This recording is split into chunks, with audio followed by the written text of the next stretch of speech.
Well, I appreciate being ahead of KJ. I really didn't do nothing. KJ did a lot, so KJ, I appreciate you waiting on me here.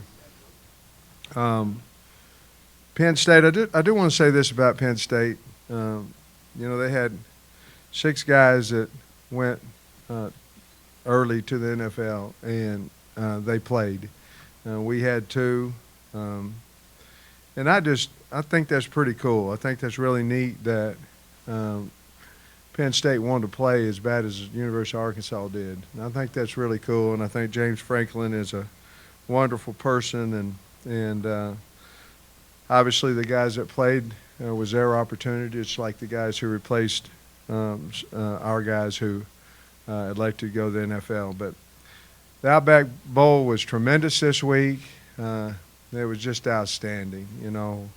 Bruce and Rita and Jim. I mean, the police officers that took us around from place to place, the hospitality, the events. It was outstanding, and the University of Arkansas is just so happy to have been a part of the 2022 Outback Bowl. Very proud of our players, the way they competed. I told them at half that there's no way we could have played an uglier first half.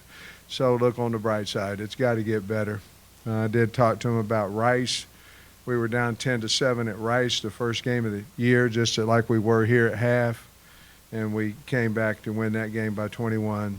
I learned a long time ago that being 3 down, you can make your team feel like you're 300 down, or let's keep it real. We're 3 down. We get the ball. We have to change what we're doing running the football, but other than that, we can go win this football game. Our team believed that, and obviously we had a really big third quarter. With that, I'll answer any questions. Thank you.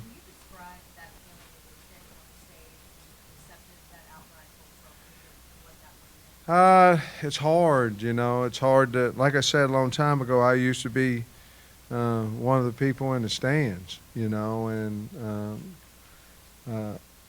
to some people this might be a big, huge win. Some of it may be, well, it was the Outback Bowl. It's not the national championship, but to me, it's the national. I mean, it's as big as you can get to our players.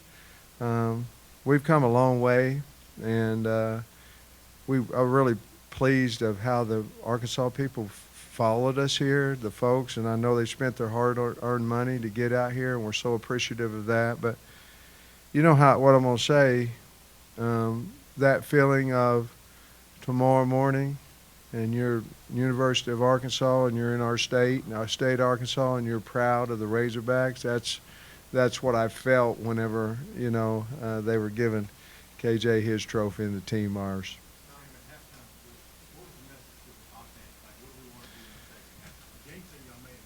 Well, I think a big part of coaching at halftime, the great ones get it done before. They continue to try to talk and communicate.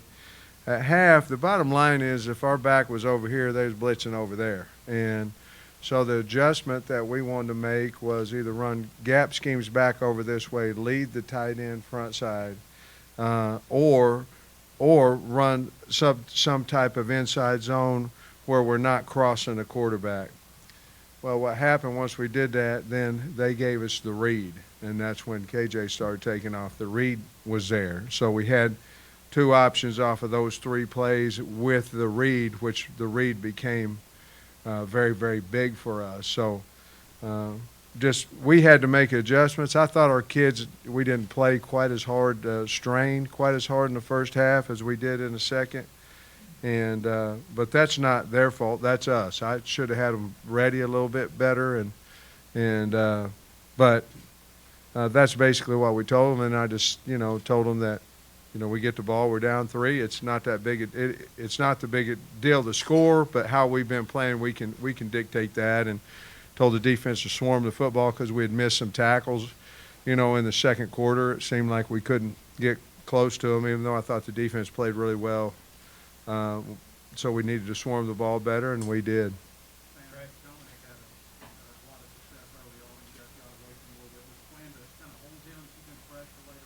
No, No, I thought he got tired. I mean, I didn't feel like he was running real fast in there. Thought he did some good things. We weren't blocking him too good early, and he made some guys miss and made some plays out of it.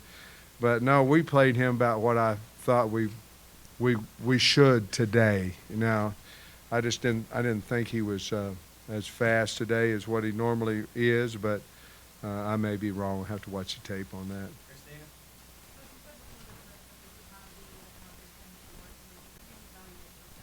Well, I'd have to look at the tape a little bit more. I think we were there a few times on the quarterback and just missed him.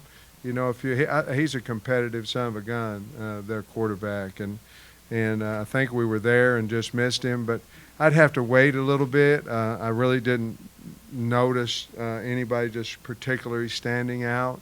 I'd have to look at the stats defensively to figure that out. But I really don't. I don't know. I don't see a whole lot of stats there at that position. But I think they did affect the quarterback, and Barry with his blitzes that he had, I know it affected the quarterback. Wide receivers, I think we only had like 90-some yards of offense. I'm going to look right here and see what I can remember of that. I know Timo had a good, fast, early one. KJ with you, he got open early. Trey had a couple. Davion, it just wasn't one of those days. We felt like coming into the game that we were going to feature KJ and our running backs and our offensive line, and it wasn't going too good in the first half. But I think maybe the heat wore them down, and we made some adjustments. So we didn't seem to have a problem out there at wideout. We elected not to throw it as much as we normally do. Coach, on one of KJ's earlier runs, he gets on the edge. He's not sliding. He's lowering his shoulder. Yeah. That's a fullback coming at that. Yeah. Well, it is. We don't do none of that. I mean, that ain't how we're built. I mean, I earlier in the year I said, "Hey KJ, you can go left or right. You don't. No. I got it. What'd you tell me? You had to make a statement. I mean, right early in the Texas game, man, someone like here comes the safety, and he doesn't even have to run to KJ. KJ just starts running to him. But that's a little bit of physicality of who he is, and hopefully what our team's about.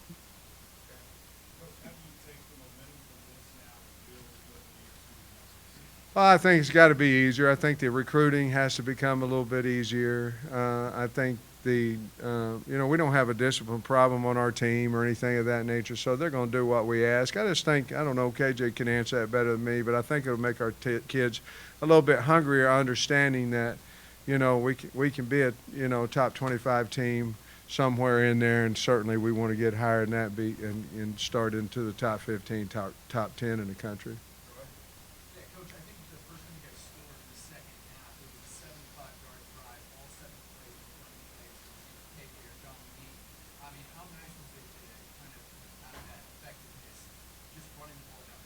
I think it changes the game.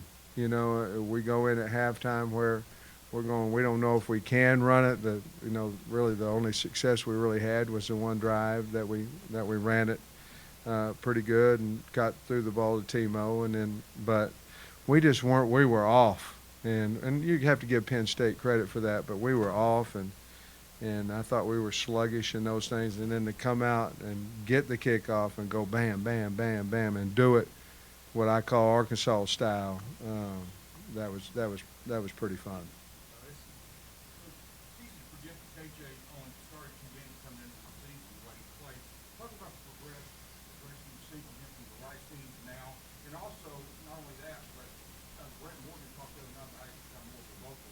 Yeah, I think the best thing he's done, obviously, he's throwing the ball better than he ever has, but it's the way the kids look at him on the team.